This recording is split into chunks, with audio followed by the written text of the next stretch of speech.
All right, welcome everyone with Semblance of Sanity. I'm Caleb. I'm Jacob. And we're here for Castlevania Season 2, Episode 3. Oh boy. Yeah, All we've right. met another one of the generals. Not really met, but gotten a little bit more in detail into understanding who he is. Exactly, a proper introduction with backstory and trauma. Trauma, yeah, because And if a they're... reason to hate humans. Exactly, if they're working with Dracula to eradicate humanity, then you know, and it's not just for predation or whatever, right? It's actually because they despise them. You probably have some pretty hardcore black pages. Yeah, and we also did meet another general, someone that decided to show up late. Yes, fashionably late to some complicated power play. Carmilla. Carmilla. Yeah, Yes. Carmilla.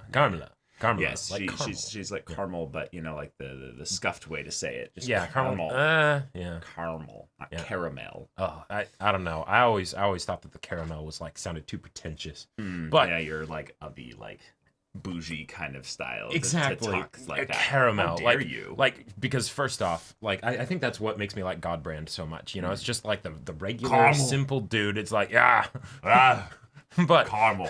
Here we are. We have our antagonists. And so maybe we'll get to see more of our troublesome trio family as they go to scavenge for anti-vampire weapons. Maybe. Maybe. I think so. So yeah, y'all, without further ado, let's get into this. Or maybe this is just him encountering death.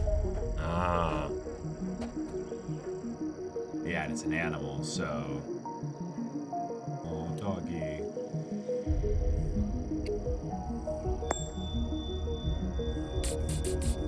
Without a human transmutation circle. Yeah. The coins provide two Indeed. transmutation circles. Right. Awesome. So because of his love of life, he now won't accept death and creates abominations. See, that's where your mind went. My mind went, Mom, I want a dog. We have dogs at home. Dogs at home. Hector?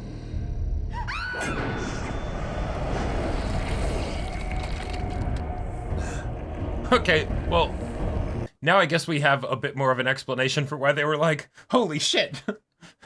Hector, may we speak? Well, I can't We stop are you right from now. speaking to me. Yeah. You're vampire aristocracy, after all. But your intellect cannot be denied. If you say so. I do. And Dracula himself clearly agrees.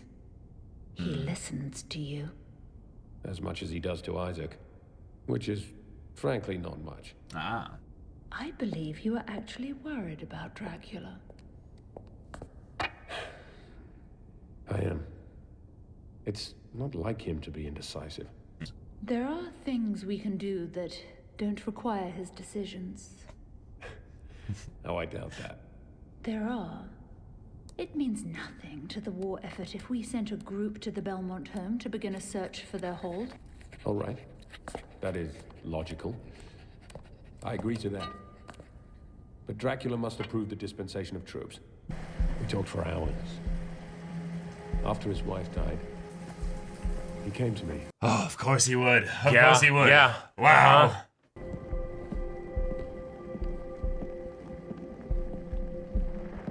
Interesting. Is it you? Yeah. Hector, I have need of your skills. Tell me what you need. I need an army. You hear that? What's happened? Why do you need an army? They killed my wife. No more, Hector. They must be stopped. Cold. Is this genocide, Dracula?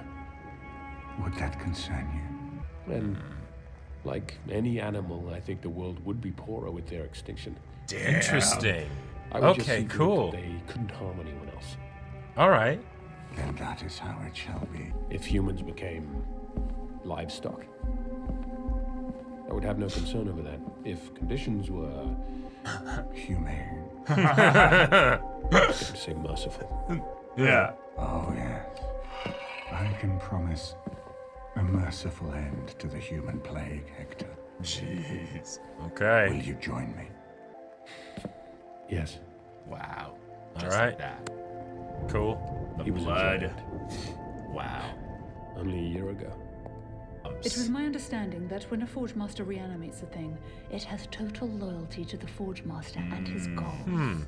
Not It so. does. Oh, it does. Make some troops that you can trust completely with whatever they Interesting. find, So and then maybe help me he convince Dracula to attack Prela. he intentionally gives them freedom then, Maybe. ending with it That's my tree. showing he was its I master. used to play in that tree. Oh. We're nearly at the house. Okay. That was my makeout Hard to tree. imagine you playing. No, that was the sex tree. That's why it's broken in half. All right, you can get I inside suppose it. so. It was everything, that tree. It was my house and my boat and my fort. This was your home. Yeah, You grew up here. yeah. I can't imagine what it was like to grow up in a single place. It was How old were you when your family home was taken? 13, 14, something like that.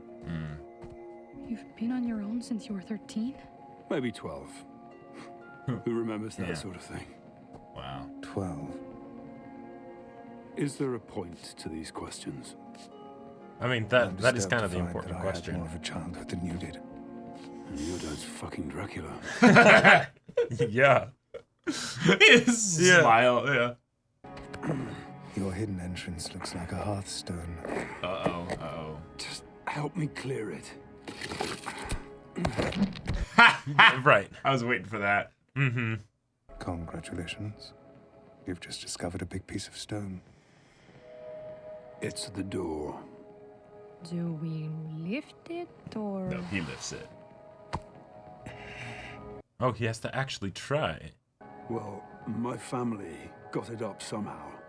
I was taken down there as a child. Right, 'cause since he was a little kid. Were your parents magicians? Not as such. I mean, they knew a lot, but this door was put in by one of our ancestors. So they could have been a I guess magician. the special trick was passed down the Yeah, generation. it's probably something The way mechanical we or... speakers transmit knowledge. Stand back. I like this. We've already had the party now each have a part that were useful in finding this. And Oh, then yeah, getting it that's open. true. Good Video point. game wise. So, Grum, Odo, Teloch. Oh. Whoa. Open sesame. Okay. But you know that the word Teloch means of death, right? Shut up. It's the magical door of death, Belmont. Are you coming or what? He's just so done. I love Yep. this.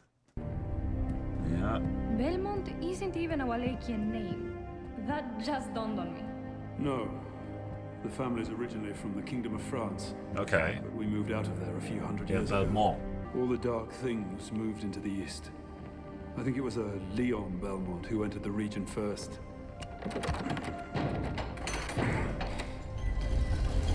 And he built this house. Oh, hell yeah. All right.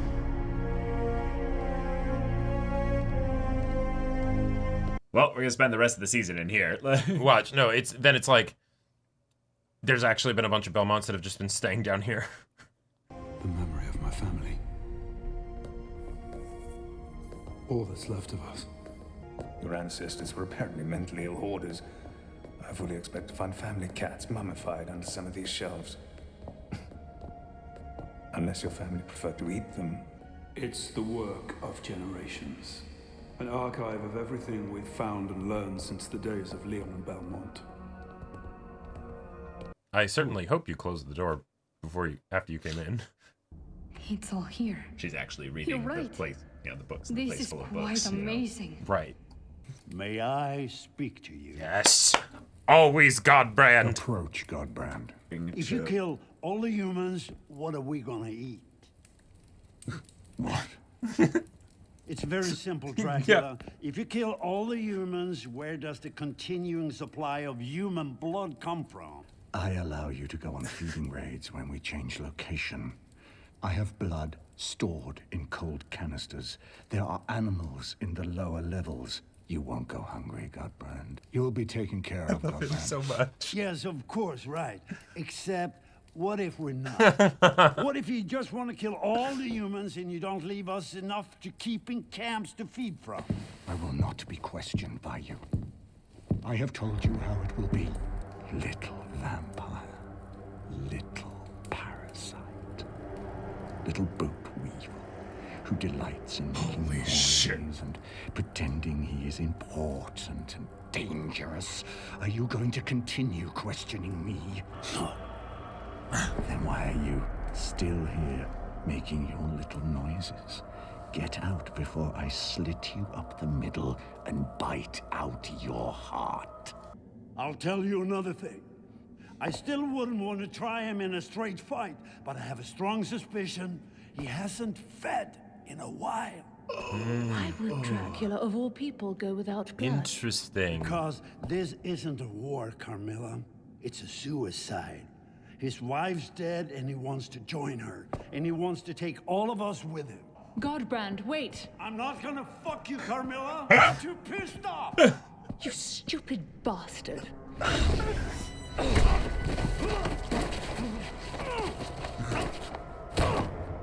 No, don't. No, is he gonna be killed and turned into a zombie or something? No. Let me tell you something. I was turned centuries ago by a vampire master who said he was giving me the world. Alright, can Camilla But in backstory. time, he grew old and cruel and mad until I decided to take back my world. Woo! I wasn't going to be dictated to by mad old men anymore. And then I come here to meet with the leader of our nation, and what do I find? Same thing. A mad, cruel old man. Never again, Godbrand.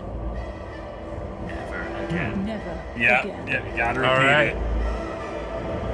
Cool. All right, Okay. this episode was great. We That had was a really, awesome. really funny bit of dialogue here. We had a lot of exposition. We had a lot of did? stuff of people kind of going and showing backstory, kind of related stuff. A lot of little bits of info being kind of drip fed to us here. But okay, we now know a little bit about Hector, even more so because he was originally against the idea of human extinction. Right. But as long as Dracula was willing to make humans into livestock so that there wouldn't be a total, extermination of humans, but a culling and a population control thing that would then lead to, the humans will then be just subservient to the vampires entirely. And made to stop their all the horrible shit that they do. Which, cool. Not gonna work. It just means it'll be on a smaller scale. Yeah. But okay.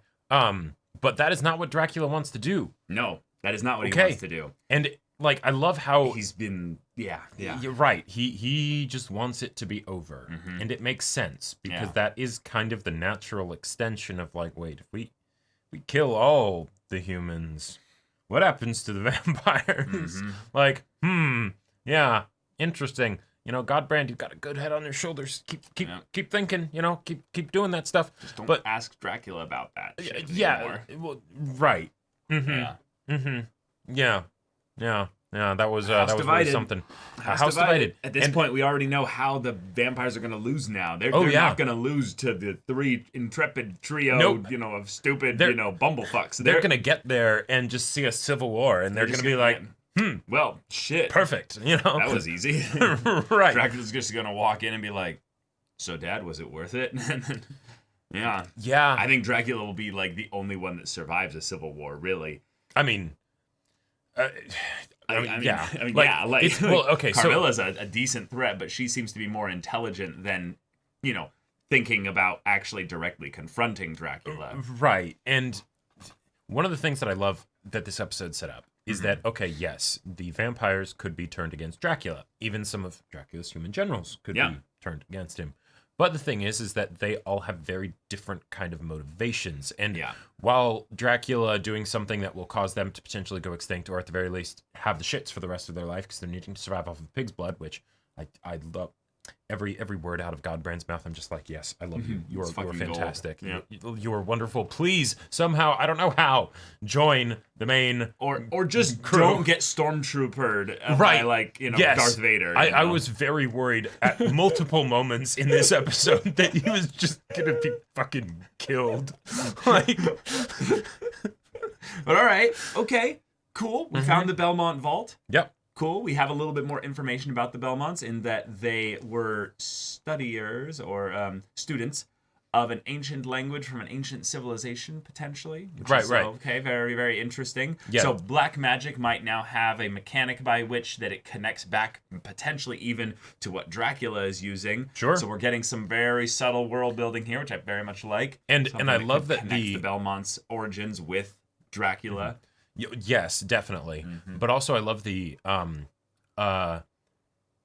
character angle that a simple joke that is a very effective joke, right? Of Alucard, poking at our boy Trevor, being like, "Hey, looks like black magic." Oh yes. Did you know that Telok means death? Right, the door of death, and all that stuff. It's like, shut up, bro. Like, stop. I'm not feeling it right now. But that's actually something where no, his family was all killed and stuff because they were accused of doing black magic. And, while the whole killing people for using magic is kind of fucked, they were they might actually have been using it. Yeah, the accusation wasn't wrong. This could be the other thing, is that they weren't necessarily using it. They just had items that referred back to the Enochian, language. They don't know how it works necessarily. They just know do this thing and it opens the door. It's kind of just say the literal magic words. Right. And it also could be another thing where the black magic kind of catchphrase of, oh no, evil stuff that the church doesn't like, could just be we don't understand what this is, and there's something magical about it. Therefore, well, they must be burned alive and killed and all that. So purely, if you advance the science enough, you can't really distinguish it from magic, right? Because you don't understand how it works, so it does a thing, and then whoa, sorcery, yeah.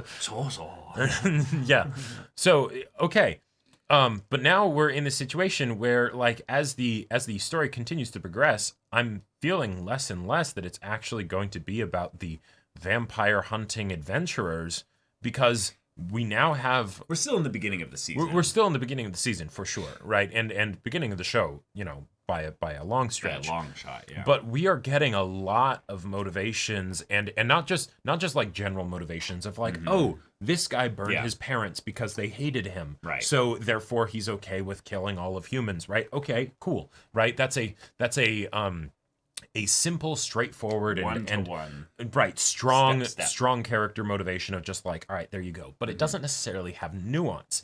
And they've been adding that a lot with this focus that they're continuing to give on the generals, and just everyone in Dracula's horde, right? And that's something that I was really surprised by, because in the first episode, I thought it was like something of season 2. I was like, okay, cool. We know who they are, and now we can focus more on the main cast and have a face to the enemy a bit, right? Right. Oh, then episode 2, they're going into it even more. Episode 3, they're going into it even more. Which means episode 4, they're going to go into it even more. Like, I don't like 3's a pattern. I don't see this necessarily changing.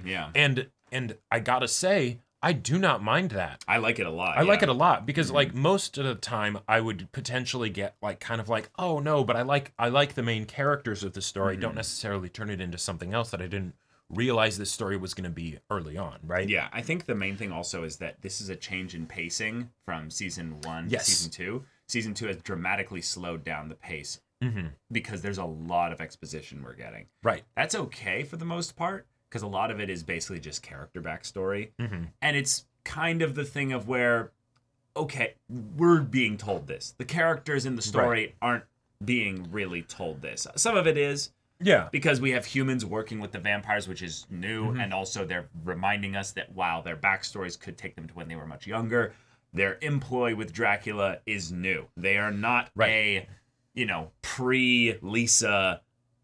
part of Dracula's world. They are something that Dracula would not have been affiliated with if not for Lisa.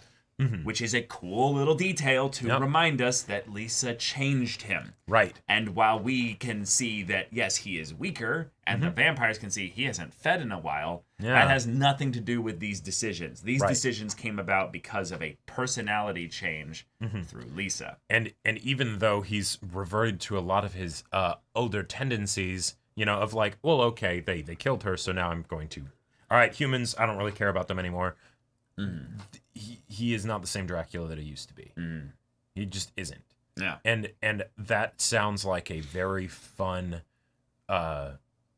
antagonist, but also something to discover for the other vampires. For sure. Because there's the angle of, okay, if he's gonna suicide and kill all the humans, right?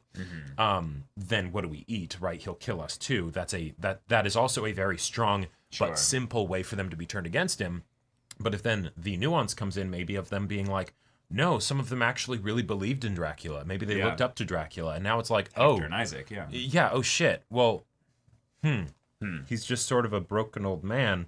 That's not the almost god being super vampire that, you know, that will lead us. Right? Conquest, right, because it's like them following Dracula is not just because he's a strong vampire, right? And so you know, there's like he has the combat prowess, and he's a badass enough that they could follow him and do pretty much whatever they want. And his castle could teleport to their domain and be like, fuck you, I'm gonna kill you all now, because you said no to me, you know, like that's cool, that's awesome, but like to have that kind of force of personality, I feel like it comes from more than that. Well, it comes from time. There's an aspect of Dracula that I really like, is that when he came to Hector and he tried to convince him, I could see that he was willing to be there for a long while. And they even had Hector just exposit to us. He was there for multiple hours. Like he talked for many hours. Dracula's patient. But there's an aspect of Dracula right now where in some ways he's being lazy. There's a difference between where he's like, no, I don't want to talk to you about this. He's getting impatient with Godbrand. He is showing his laziness in his leadership skills by getting emotionally flustered over a simple question. Because when Hector asked him the question of, well, you actually kill all humans, we saw the other side of him where he's like, oh, then we won't do it that way. And we also saw that when Carmilla was basically making her little power play of like being fashionably late and everything and talking to him all casually, he did not respond the way he responded to Godbrand here. No. If he had responded that way to Carmilla then Godbrand getting this kind of response would feel a lot more like natural. That's what's to be expected. Well, Godbrand wouldn't ask the question, probably. Well, yeah, he probably wouldn't ask the question, right? Which goes to show that it's actually something about the question being asked, you know, being something that Dracula doesn't want to think about or focus on, right? You know, rather than just being questioned at all. You know, because she was doing a lot more than that. And he was just sort of like, yeah, whatever. You know, right? So all right, this is really cool. Yeah. And then also we just have our bumblefucks kind of video gaming their way into this vault dungeon thing, which is cool because they each had a specific thing that they needed to do, which was great. We needed to have Trevor with his info of the house to be able to find it. We have then Alucard with his freakish vampire strength just yeeting rocks like it's nothing, and then coming up with this is an immovable object. What the fuck? You know? I have a strength of 60. Why is this not...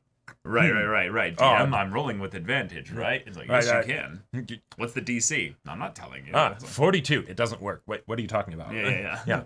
So we now see that Sypha has her magic then be employed here because she can read the words and understand the language. I can read. Not well, but I can read.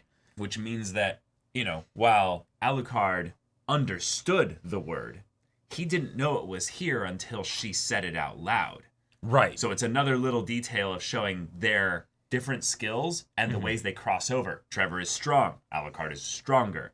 Alucard is smart and can read stuff, can understand certain things, but Sypha reads it, is fluent in it, and can identify it. Even if he has some knowledge, a magic user he is not. You know. And then that's the other thing. Sypha is a magic user. Belmont might be connected to magic users. Right. So there's this nice little triangle of like, or hexagon, if you will, of like rotating skills that they all have a little bit of crossover with the other person's thing. Right. Because they're all connected to both of each other. Yeah. And it's just like, oh, that's cool. I love these little details that they're setting up for how their future conflicts can be given stakes, and we understand their mechanics a little bit more. Well, and also potential ways that, like, now granted, I don't think Sypha needs any magic items because she doesn't use weapons. She uses magic. She literally just does this. And right. Like, and just wins. Yeah.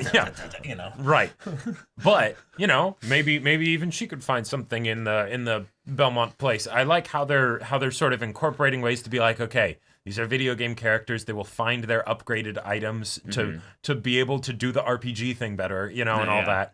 He's like, whoa, Morning Star. The Morning Star. She's like, whatever. Right. And he's like, it's a +2 damage. I can dual wield now. I have my whip and this. He's like, this makes me resistant to occult magic. Like, it has a divinity aspect to it. Like, if they actually get into like, I am curious actually how they'll go into showcasing that it's different from like the whip that he already has, because like, well, it's a different kind of like material and stuff. No, right, but like, and it's that was still consecrated. It's still a flexible thing that you swing around and sort of whip around. But you can dual wield now, Jacob. No, I know. You're not. No, I know. I said that. You've never done Dark Souls dual wield. No, yeah, he can power stance or whatever. Yeah, and it'll be great.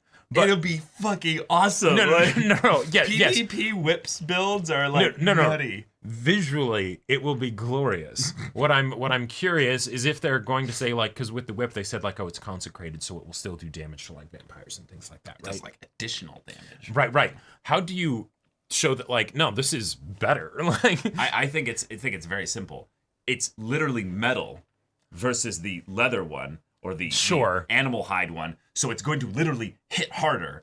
Well, and then also the other thing, I could go back and look at it here, but I believe on the chain there was some very like specific things on there. Let me. What, like little spikes or something? Okay, no, there was not. It was just chains. So it's primarily that you swing around that, right, and it can hit. I mean, really I'm sure hard. it's magical in some way because the actual like the fact that the thing at the end is hollow, like, is kind of funny to me because it's like, oh, don't you generally want that to be like the solid heavy thing, you know? But yeah, that is going to be a treat to see used in fights, I'm sure. Yeah, I guess I was just looking at the part where the handle is very cool. The handle has some parts of it which could be used as like you grab that into someone's neck and you pull it and they're dead, you know. Right. But it's so short basically that it's basically useless.